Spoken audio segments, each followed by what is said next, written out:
భారత జట్టు 5వ టెస్ట్ మ్యాచ్ గెలిచింది అంటే ఈరోజు హీరో అయితే మాత్రం ఖచ్చితంగా మహమ్మద్ సిరాజ్ అనే చెప్పుకోవాలి.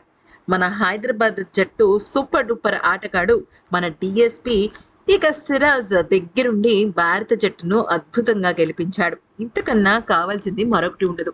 ఎందుకనంటే ఈ సిరీస్ను కనీసం ఓటమి కాకుండా ఆ సిరీస్ను సమన్ చేయాలి అంటే ఖచ్చితంగా మహమ్మద్ సిరాజ్ ఈరోజు మన భారత జట్టుకు అందించిన గెలుపు నెక్స్ట్ లెవెల్ అని చెప్పాలి.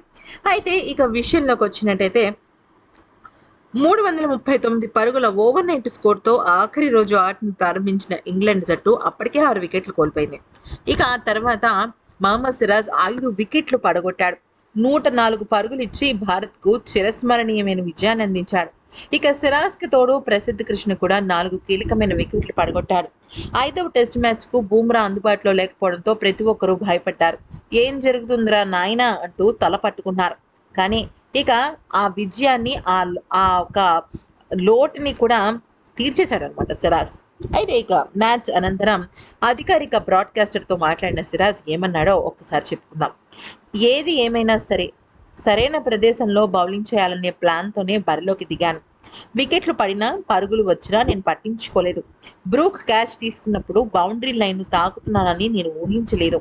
అది మ్యాచ్ను మలుపు తిప్పే క్షణం. ఆ అవకాశంతో బ్రూక్ టీ20 మూడ్లోకి వెళ్ళిపోయాడు. దాంతో మేము ఆటలో వెనుకంజలో నిలిచాం. అయితే ఆ దేవుడి దయ వల్ల నేను ఏ పాయింట్లో కూడా విజయంపై విశ్వాసం కోల్పోలేదు. ఈ ఉదయం కూడా నేను అదే నమ్మకంతో బౌలింగ్ చేశాను అంటూ చెప్పుకొచ్చాడు. అంతేకాకుండా ఇంకొక మాట కూడా చెప్పాడు. అసలు ఈ ఈ మ్యాచ్లో విజయం ఎలా సాధించాడు అంటే ఒక ఆటగాడు చెప్పిన మాట వల్ల అని అర్థమవుతుంది.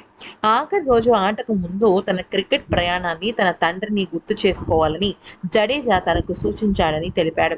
బ్రూక్ క్యాచ్ పట్టి ఉంటే నిన్ననే మ్యాచ్ ముగిసేదని అన్నాడు. అసలు ఇంతకీ దీని గురించి ఏమన్నాడంటే, నిజం చెప్పాలంటే ఈ విజయం అద్భుతంగా అనిపిస్తోంది. మేము ఈ మ్యాచ్ తొలి రోజు నుంచి గట్టిగా పోరాడాలనుకున్నాం. ఈ మ్యాచ్లో గెలవడం గొప్పగా ఉంది. బంతిని ఒకే ప్రదేశంలో వేయడం మా ప్రణాళిక.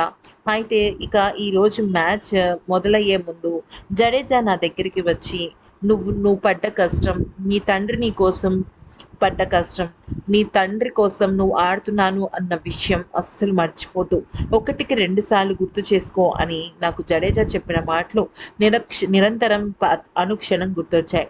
ఇక బూమ్రా లేకపోవడం మాకు లోటు కాదు, అది జస్ట్ ఒక మిస్సింగ్ ఫీలింగ్ అనేది మేము భావించాం. దాంతో మాకు ఆట మీద కొండంత విశ్వాసం వచ్చిందని చెప్పుకొచ్చాడు సిరాజ్.